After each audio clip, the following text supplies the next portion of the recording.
আসসালামু আলাইকুম। আজকের সর্বশেষ সংবাদ জানাবো আমি নুসরাত। প্রথমেই জানিয়ে দেব সংবাদ শিরোনাম। দেশের মানুষ ভ্যাট দিলেও অনেক সময় সরকার পায় না, বললেন অর্থ উপদেষ্টা। সজীব ওয়াজেদ জয়কে ট্রাইব্যুনালে হাজির হতে পত্রিকায় বিজ্ঞপ্তি প্রকাশের নির্দেশ। মরক্কোতে দুটি আবাসিক ভবন ধসে ১৯ জন নিহত, আহত ১৬। আগামী নির্বাচনকে ঐতিহাসিক ও স্মরণীয় করে রাখতে হবে। সর্বশেষে জানাবো, মা মেয়েকে হত্যার পর যেখানে আত্মগোপনে ছিলেন গৃহকর্মী, স্বামী আটক। শিরোনাম শুনলেন, এবারে বিস্তারিত। দেশের মানুষ ভ্যাট দিলেও অনেক সময় সরকার পায় না, বললেন অর্থ উপদেষ্টা। দেশের মানুষ পণ্য কেনার সময় বা সেবা গ্রহণে মূল্য সংযোজন কর, মূসক বা ভ্যাট দিলেও অনেক সময় তা সরকারের কোষাগারে পৌঁছায় না বলে জানিয়েছেন অর্থ উপদেষ্টা সালেউদ্দিন আহমেদ। বুধবার ১০ ডিসেম্বর রাজধানীর আগারগাঁওয়ে রাজস্ব ভবনে ভ্যাট দিবস ও ভ্যাট সপ্তাহ ২০২৫ সেমিনারে তিনি কথা জানান। সালেউদ্দিন আহমেদ বলেন, একটা জিনিস ভ্যাটের যেটা হয়, সিস্টেমটা যেন সবাই বলবেন খুব সহজ যেন সিস্টেম হয়, এবং ভ্যাটে যেন কোনো কারচুপি না হয়, এবং ভ্যাটে যেন আপনি বা আমি যদি ভ্যাট দেই সেটা যেন সরকারের কোষাগারে পৌঁছায়। আমাদের দেশে একটা দুঃখজনক ব্যাপার হচ্ছে, ভ্যাটটা অনেক সময় পৌঁছায় না। পৃথিবীর অন্যান্য দেশে কেনাকাটা করতে গেলে ভ্যাট থেকে নিস্তার নাই, মন্তব্য করে অর্থ উপদেষ্টা বলেন, আমি অনেককে দেখেছি আমার আত্মীয় স্বজনও এই দোকানে ভ্যাট আছে আছে ঠিক আছে, থাক আরেক দোকানে যাই। ব্যবসায়ী ভ্যাট নেবে না, ঠিক আছে, না নিলে চলবে। অতএব আমাদের মধ্যে কিন্তু মানসিকতাটা একটু চেঞ্জ করতে হবে। কর দিলে সেটার বিপরীতে সেবাটাও যেন মেলে, তা নিশ্চিত করার তাগিদ দিয়েছেন অর্থ উপদেষ্টা। সালেউদ্দিন আহমেদ বলেন, কোনো কোনো দেশে, আমি একটা দেশ আছে বলবো না, বলেছি ট্যাক্স জিডিপি রেশিও ২৬%। ২৬% ট্যাক্স দেয়। আমি জিজ্ঞেস করলাম কেন? বলি ২৬% ট্যাক্স দেয়, কারণ হয় কি, ব্যবসায়ী সাধারণ মানুষ সবাই কনফিউজড। ওই যে ভ্যাট বা ট্যাক্স দিয়ে তোরা তো আবারও সেবাটা পায়। আবার তিনি বলেন, ওই যে ২৬% ট্যাক্স নিয়ে এদিক সেদিক টাকা পাঠিয়ে দিল দেশের বাহিরে, ওইটা হয় না। ওরা জানে যে এই টাকাটা ঠিক কাজে ব্যবহার হবে। অর্থ উপদেষ্টা বলেন, আমাদেরও কিন্তু সরকারের দিক থেকে এটা এনশিওর করতে হবে যে ট্যাক্সটা আপনাদের কাছে নিচ্ছে মানুষের কাছে, তার বদলে যেন সব ধরনের সেবা যেন এনশিওর করে।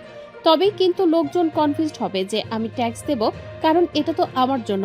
ভ্যাট পদ্ধতির আধুনিকায়ন দ্রুততার সঙ্গে এগিয়ে নিতে হবে উল্লেখ করে অর্থ উপদেষ্টা বলেন, আমরা বোধহয় ১.৫ মাস বা ২ মাসের মধ্যেই যদি সিস্টেমটাকে আরেকটু তাড়াতাড়ি ডেভেলপ করি, পরবর্তী সরকার যেন এটাকে খুব রাইট আর্নেস্ট নিতে পারে এবং বাংলাদেশের চেহারার সামনে এগিয়ে নিয়ে যেতে পারে।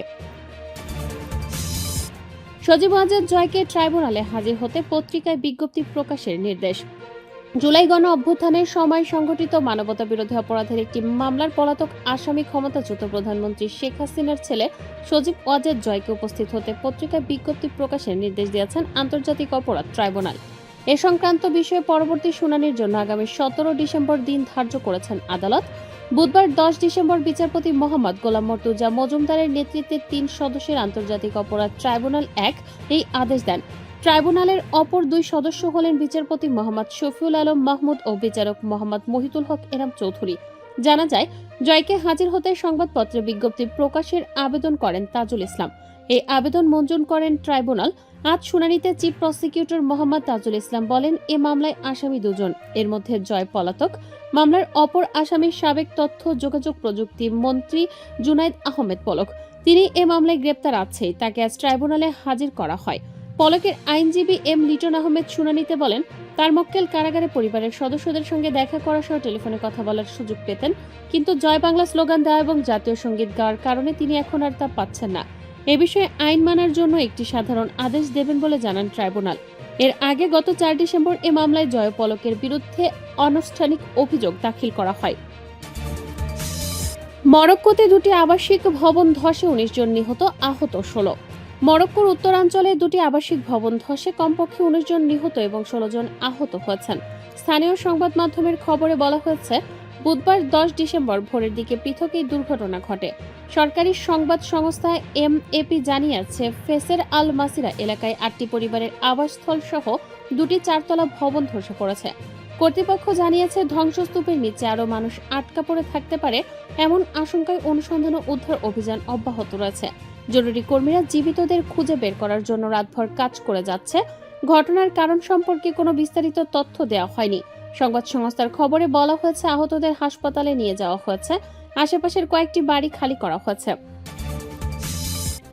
আগামী নির্বাচনকে ঐতিহাসিক ও স্মরণীয় করে রাখতে হবে।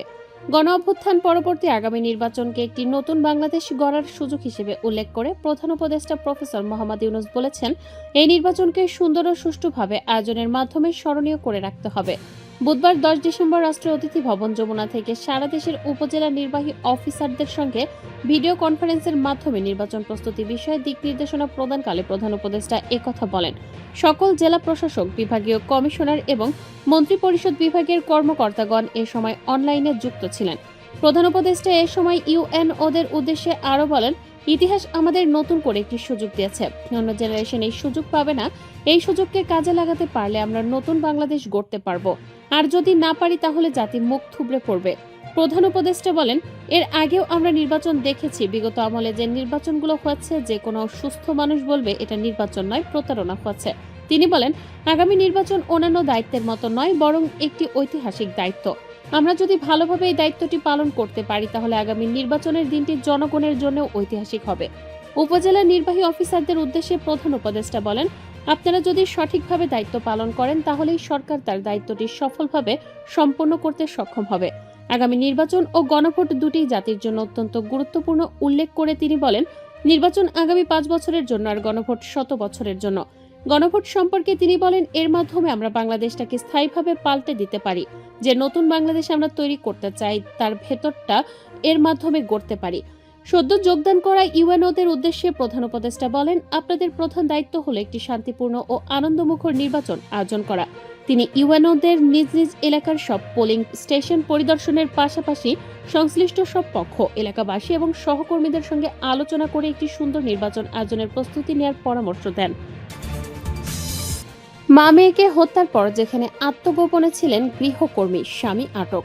রাজধানীর মোহাম্মদপুরে গৃহবধূ লায়লা আফরোজ বয়স 48 ও তার মেয়ে নাফিসা লাওয়াল বিনতে আজিজকে বয়স 15 এর হত্যার পর আত্মগোপনে ছিলেন গৃহকর্মী আয়েশা। বুধবার 10 ডিসেম্বর ঝালকাঠির নলসিটি এলাকায় অভিযান চালিয়ে তাকে গ্রেফতার করা হয়। গ্রেপ্তারের সময় তার স্বামী রাব্বিকে আটক করেছে পুলিশ। লায়লা ও নাফিসাকে হত্যার পর গৃহকর্মী আয়েশা পালিয়ে তার স্বামীর কাছে ঝালকাঠি চলে যান। সেখানে তিনি আত্মগোপনে ছিলেন।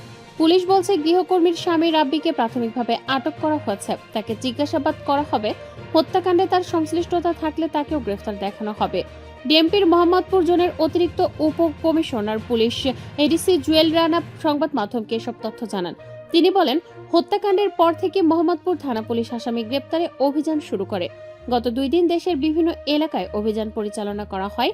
আজ গোয়েন্দা তথ্যের ভিত্তিতে ঝালকাঠির নলসিটি এলাকায় অভিযান চালিয়ে গৃহকর্মী আয়েশাকে গ্রেফতার করা হয়। আয়েশা তার শ্বশুরবাড়ি পলাতক ছিলেন।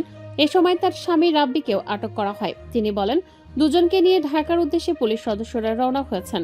দুজনকে জিজ্ঞাসাবাদে আরও তথ্য হয়তো সামনে আসতে পারে।